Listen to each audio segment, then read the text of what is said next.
Break ಆದ್ಮೇಲೆ ಮತ್ತೆ ಸ್ವಾಗತ. ನೀವಾಗ್ಲೇನೆ ಆ್ಯಪ್ ಕೂಡ ಇದೆ, ಅದರಲ್ಲೂ ಕೂಡ ಇನ್ಫಾರ್ಮೇಶನ್ ತಗೋಬಹುದು ಅಂತ ಹೇಳ್ತಾ ಇದ್ರೆ. ಕೆಲವರು ನೋಡ್ತಾ ಇರ್ತಾರೆ ಆ್ಯಪ್ಗೆ ಜಾಯ್ನ್ ಆಗಬೇಕು ಅಂದ್ರೆ ಏನು ಮಾಡಬೇಕು ಹೇಗೆ ಅಂತ. ಒನ್ಸ್ ನಿಮ್ಮಲ್ಲಿ ಬಂದು ಭೇಟಿಯಾಗಿ ಜಾಯ್ನ್ ಆಗಬೇಕಾ, ಹೇಗೆ ಏನು ಅಂತ, ಆ ಪ್ರೊಸೀಜರ್ ಹೇಗಿರುತ್ತೆ? ನಿಮಗೆ ಆ್ಯಪ್ ಬಗ್ಗೆ ಬೇಕು ಅಂದರೆ ನೀವು ಒಮ್ಮೆ ಕ್ಲಿನಿಕ್ಗೆ ವಿಸಿಟ್ ಮಾಡಿದ್ರೆ ಅಲ್ಲಿ ನಮ್ಮ ಪೇಷಂಟ್ ಕೇರ್ ಎಕ್ಸಿಕ್ಯೂಟಿವ್ ಇರ್ತಾರೆ. ಅವ್ರು ನಿಮಗೆ ಅದರ ಬಗ್ಗೆ ಗೈಡ್ಲೈನ್ಸ್ ಕೊಡ್ತಾರೆ. ನೀವು ಅಲ್ಲಿ ರಿಜಿಸ್ಟರ್ ಆದಮೇಲೆ ನಿಮಗೆ ಆ್ಯಪ್ ಆಕ್ಟಿವೇಟ್ ಆಗುತ್ತೆ. ಹಾಗೆ ನಾನು ಹೇಳಿದ ಎಲ್ಲ ಬೆನಿಫಿಟ್ಸ್ ಕೂಡ ನೀವು ಅದರಿಂದ ತಗೋಬಹುದು. ಓಕೆ, ಒಂದ್ಸಿಗೆ ಟ್ರೀಟ್ಮೆಂಟ್ ತಗೊಳ್ತಾ ಇರ್ತಾರೆ, ನಮಗೆ ಡಯಾಬಿಟಿಸ್ ಕಡಿಮೆ ಆಗಿದೆ ಅಂತ ಅನ್ಸುತ್ತೆ ಅಥವಾ ಕಡಿಮೆ ಆಗಿರಬಹುದು ಅಂತ ಅವ್ರು ಅನ್ಕೊಳ್ತಾ ಇರ್ತಾರೆ. ಸೊ ಕಡಿಮೆ ಆಗಿದೆ ಅನ್ನೋದು ಹೇಗೆ ಗೊತ್ತಾಗುತ್ತೆ? ಅದಕ್ಕೂ ಏನಾದರೂ ಟೆಸ್ಟಸ್ ಇರುತ್ತೆ ಹೇಗೆ ಅಂತ? ನಾನು ಹೇಳ್ದಾಗೆ ಮಧುಮೇಹ ಅನ್ನೋದು ಅನಿಯಮಿತವಾದ ಜೀವನ ಶೈಲಿಯಿಂದ ಆಗಿರುತ್ತೆ. ಸೊ ಅದಕ್ಕೆ ನಾವು CDC ಟ್ರೀಟ್ಮೆಂಟ್ ಕೊಡ್ತೇವೆ. ಸೊ ಟ್ರೀಟ್ಮೆಂಟ್ ಕೊಡ್ತಾ ಬಂದಾಗ ಈ ಇನ್ಸುಲಿನ್ ಇಲ್ಲ ಮಾತ್ರೆಗಳು ಏನು ಡಿಪೆಂಡೆನ್ಸಿ ಇರುತ್ತೋ ಅದನ್ನು ಕೂಡ ನಾವು ಕಮ್ಮಿ ಮಾಡ್ತಾ ಬಂದು ನಾವು ನಿಲ್ಲಿಸ್ತೇವೆ. ಅದು ನಿಲ್ಲಿಸಿದಾಗ ನಾವು HbA1c ಟೆಸ್ಟ್ ಒಂದನ್ನು ಮಾಡ್ತೇವೆ. HbA1c ಟೆಸ್ಟ್ 6ಕ್ಕೂ ಕಮ್ಮಿ ಬಂದಾಗ ನಾವು ಪೇಷಂಟ್ನ GTT ಟೆಸ್ಟನ್ನು ಮಾಡಿಸ್ತೇವೆ. ಅದನ್ನು ಗ್ಲೂಕೋಸ್ ಟಾಲರೆನ್ಸ್ ಟೆಸ್ಟ್ ಅಂತ ಹೇಳ್ತೇವೆ. ಸೊ ಈ GTT ಟೆಸ್ಟಲ್ಲಿ 75 ಗ್ರಾಮ್ ಶುಗರನ್ನು ನಾವು ಕುಡಿಸ್ತೇವೆ, ಅಂದರೆ 15 ಚಮಚ ಸಕ್ಕರೆಯನ್ನು ನಾವು ಕುಡಿಸ್ತೇವೆ. ಇದನ್ನು ಜೀರ್ಣಿಸಿಕೊಳ್ಳುವ ಶಕ್ತಿ ಸಾಮರ್ಥ್ಯವನ್ನು ಹೊಂದಿದೆ ನಿಮ್ಮ ದೇಹ ಅಂತ ನಾವು ಇದರಲ್ಲಿ ಹೇಳ್ತೇವೆ. ಈ ಶುಗರ್ ಕುಡಿದ ಮೇಲೆ 1 ಅವರ್ಗೆ 2 ಅವರ್ಗೆ ನಾವು ಬ್ಲಡ್ ಟೆಸ್ಟನ್ನು ಮಾಡ್ತೇವೆ. ಈ ಬ್ಲಡ್ ಟೆಸ್ಟ್ ಮಾಡಿದಾಗ ಬ್ಲಡ್ ಗ್ಲೂಕೋಸ್ ಲೆವೆಲ್ 160ಕ್ಕಿಂತ ಕಮ್ಮಿ ಬಂದರೆ ಅವರು ಡಯಾಬಿಟೀಸಿಂದ ರಿವರ್ಸ್ ಆಗಿದ್ದಾರೆ, ಈಗ GTT ನೆಗೆಟಿವ್ ಆಗಿದೆ ಅಂತ ಒಂದು ಹೇಳ್ತೇವೆ. ಸೊ ಇವತ್ತು ದಿನಕ್ಕೆ ಈ ಮಾಧವಬಾಗಲ್ಲಿ 30,000ಕ್ಕೂ ಹೆಚ್ಚು ಮಧುಮೇಹಿ ರೋಗಿಗಳು ಡಯಾಬಿಟಿಕ್ ರಿವರ್ಸ್ ಆಗಿ GTT ನೆಗೆಟಿವ್ ಆಗಿದ್ದಾರೆ.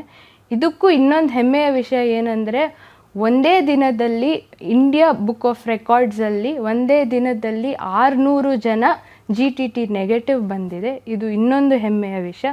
ಸೊ ನೀವು ಮಧುಮೇಹದಿಂದ ಬಳಲ್ತಾ ಇದ್ದರೆ ಏನು ಹೆದರಬೇಡಿ, ಇದನ್ನು ರಿವರ್ಸ್ ಮಾಡಿ ನಿಮ್ಮ ಮಾತ್ರೆಗಳನ್ನು ನಿಲ್ಲಿಸಿ ಕೇವಲ ನಿಮ್ಮ ಜೀವನ ಶೈಲಿಯಿಂದ ನಾವು ಇದನ್ನು ಮೇಂಟೈನ್ ಮಾಡಿಕೊಂಡು ಆರೋಗ್ಯವಾಗಿ ನೀವಿರ್ಬೋದು.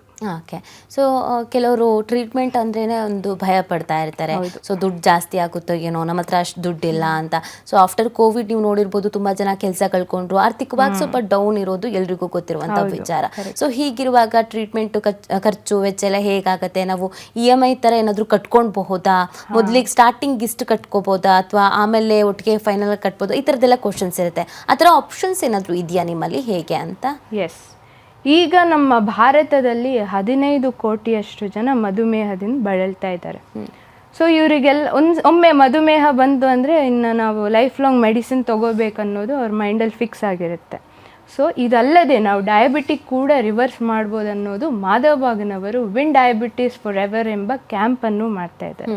ಸೊ ಇದರಿಂದ ಡಯಾಬಿಟೀಸ್ ಇರೋವರಿಗೆ ಮಾಹಿತಿಯನ್ನು ನೀಡ್ತಾ ಇದ್ದಾರೆ. ಸೊ ಇದೆಲ್ಲ ಗೊತ್ತಾದ ಮೇಲೆ ಬಹಳಷ್ಟು ಜನ ಕ್ಲಿನಿಕ್ಗೆ ಬರ್ತಾರೆ, ಚಿಕಿತ್ಸೆ ಬಗ್ಗೆ ಎಲ್ಲ ತಿಳ್ಕೊಂಡು ಚಿಕಿತ್ಸೆಯನ್ನು ಕೂಡ ತಗೊಂಡು ಡಯಾಬಿಟಿಕ್ ರಿವರ್ಸ್ ಆಗ್ತಾರೆ. ಇನ್ನು ಕೆಲವರು ಯೋಚನೆ ಮಾಡ್ತಾರೆ, ಟ್ರೀಟ್ಮೆಂಟ್ ತಗೊಳ್ಳದೆ ಹೋಗ್ತಾರೆ. ಯಾಕಂದರೆ ಅವರಿಗೆ ಆರ್ಥಿಕ ವೆಚ್ಚ ಬಗ್ಗೆ ಚಿಂತೆ. ಸೊ ಮಾಧವಬಾಗನವರು ಬರೀ ಚಿಕಿತ್ಸೆ ಅಲ್ಲದೆ ಅವರ ಆರ್ಥಿಕ ವೆಚ್ಚಕ್ಕೆ ಕೂಡ ಒಂದು ಪರಿಹಾರವಾಗಿ ಸೇವಿನ್ ಆಪ್ಷನ್, ಆರೋಗ್ಯ ಸೇವಿನ್ ಆಪ್ಷನ್ EMI ಅನ್ನು ಮಾಡಿದ್ದಾರೆ. ಇದರಲ್ಲಿ ಏನಂದರೆ ಪ್ರತಿ ತಿಂಗಳು ಸ್ವಲ್ಪ ಸ್ವಲ್ಪ ಹಣ ಹಾಕಿಕೊಂಡು ಪ್ಯಾರಲಲಿ ಅವರು ಟ್ರೀಟ್ಮೆಂಟ್ ಕೂಡ ಮಾಡಿಸ್ಕೊಂಡು ಅವರು ಡಯಾಬಿಟೀಸಿಂದ ರಿವರ್ಸ್ ಆಗ್ಬೋದು.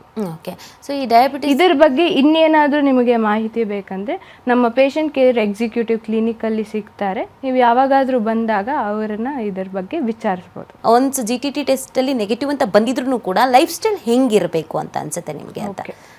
ತುಂಬ ಜನ ಈ ಪ್ರಶ್ನೆನ ಕೇಳ್ತಾರೆ. ಸೊ ನಾನು ಇವಾಗ ನಿಮಗೆ ಹೇಳಿದೆ 30,000ಕ್ಕಿಂತ ಹೆಚ್ಚು ಜನ ಇವತ್ತು ಡಯಾಬಿಟಿಕ್ ರಿವರ್ಸ್ ಆಗಿದ್ದಾರೆ. ಸೊ ಇವರು ಕೇವಲ ಅವರ ಜೀವನ ಶೈಲಿಯನ್ನು ಮೇಂಟೈನ್ ಮಾಡ್ಕೊತ, ಅಂದರೆ ನಾನು ಆಗಲೇ ಹೇಳ್ದಂಗೆ ಫಿಸಿಕಲ್ ಆ್ಯಕ್ಟಿವಿಟಿ, ಹಾಗೆ ನಮ್ಮ ಆಹಾರ ಹಾಗೂ ನಮ್ಮ ಸ್ಟ್ರೆಸ್ ಲೆವೆಲನ್ನು ಕಂಟ್ರೋಲ್ ಮಾಡ್ತಾ, ಈವನ್ ಆಯುರ್ವೇದ ಮೆಡಿಸಿನ್ಸ್ ತೊಗೊಳ್ದೆ ಇವತ್ತು 1 ವರ್ಷದ ನಂತರ ಕೂಡ ಅವರು GTT ಟೆಸ್ಟ್ ಮಾಡಿದಾಗ ಅದು ನೆಗೆಟಿವೇ ಬಂದಿದೆ. ಈ ಗ್ಯಾಂಗ್ರೀನ್ ಆಗುವಂಥ ಚಾನ್ಸಸ್ ಇರುತ್ತೆ. ಈ ಥರದ್ದೆಲ್ಲ ಇದ್ದಾಗಲೂ ಕೂಡ ಅಂಥ ಪೇಷಂಟ್ಗಳಿಗೂ ಕೂಡ ಟ್ರೀಟ್ಮೆಂಟ್ ಮಾಧವಬಾಗದಲ್ಲಿ ಸಿಗುತ್ತಾ, ಹೇಗೆ ಅಂತ? ಒಂದು ಏನಂದರೆ ನಾವಿಲ್ಲಿ ನಿಮ್ಮ ಬಾಡಿಯನ್ನು ರಿಪೇರ್ ಮಾಡ್ತಾ ಇರ್ತೀವಿ.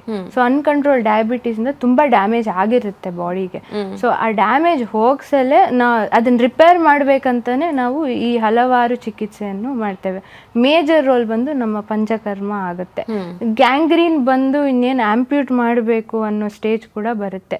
ಕೆಲವು ಪೇಷಂಟ್ ಆ ಆಂಪ್ಯೂಟೇಷನ್ನ ಎಸ್ಕೇಪ್ ಆಗೋ ಥರ ನಾವು ಟ್ರೀಟ್ಮೆಂಟ್ ಕೊಟ್ಟು ಅವ್ರ ಶುಗರ್ ಲೆವೆಲ್ಸ್ ಕಮ್ಮಿ ಆಗಿರೋದು ಕೂಡ ಇದೆ.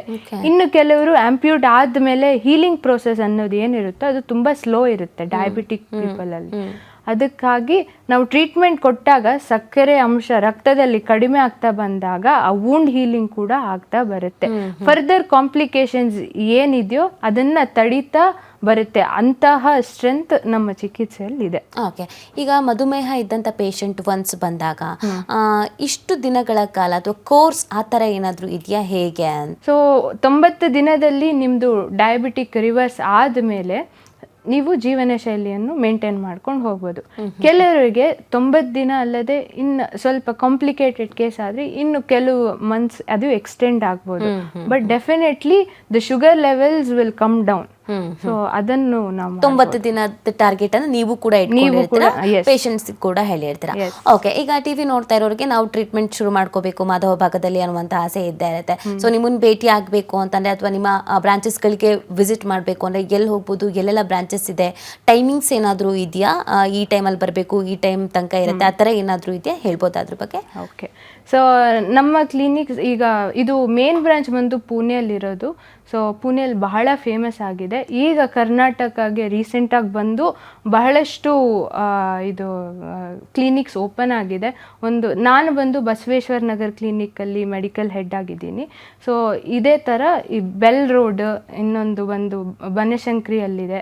ಹಾಗೆಯೇ ಇನ್ನು ಇಂದಿರಾನಗರನ್ನು ಎಷ್ಟೋ ಕ್ಲಿನಿಕ್ಸ್ ಅರೌಂಡ್ 12 ಕ್ಲಿನಿಕ್ಸ್ ಇದೆ ಬ್ಯಾಂಗ್ಳೂರಲ್ಲಿ. ನಿಮಗೆ ಬೇಕಂದರೆ ಅಲ್ಲಿ ಕೆಳಗಡೆ ಇರೋ ನಂಬರ್ಗೆ ಕಾಲ್ ಮಾಡಿ ಅವ್ರು ನಿಮಗೆ ಗೈಡ್ ಮಾಡ್ತಾರೆ.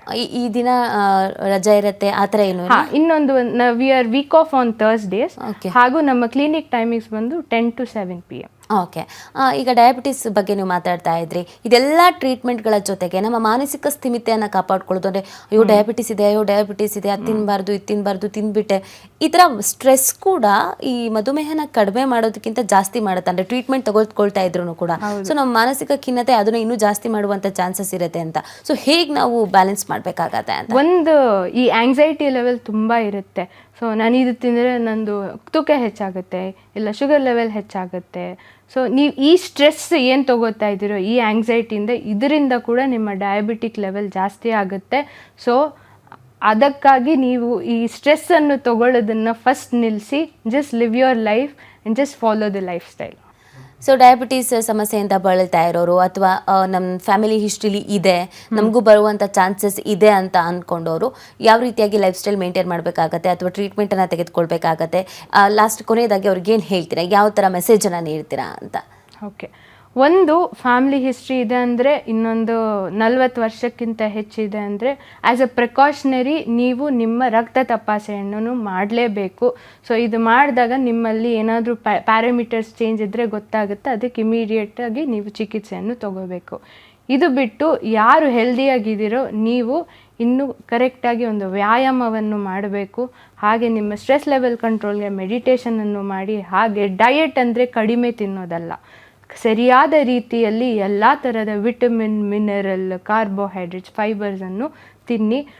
ಜಾಸ್ತಿ ಜಂಕ್ ಫುಡ್ ಮೇಲೆ ಡಿಪೆಂಡ್ ಆಗಬೇಡಿ. ಹಾಗೂ ಇದನ್ನೆಲ್ಲ ಮೇಂಟೈನ್ ಮಾಡಿಕೊಂಡು ಬಂದಾಗ you will be away from diabetes and also prevent from getting diabetes. ಇಷ್ಟೊತ್ತು ಭಾಗಿಯಾಗಿದ್ರಿ, ಬಹಳಷ್ಟು ವಿಚಾರಗಳ ಬಗ್ಗೆ ತಿಳಿಸ್ಕೊಟ್ರಿ, ಧನ್ಯವಾದಗಳು. ಧನ್ಯವಾದಗಳು. ವೀಕ್ಷಕರೇ, ಇದಾಗಿತ್ತು ಈ ಹೊತ್ತಿನ ವಿಶೇಷ. ನೋಡ್ತಾ ಇರಿ ದಿಗ್ವಿಜಯ ನ್ಯೂಸ್, ಇದು ಕನ್ನಡಿಗರ ಧ್ವನಿ.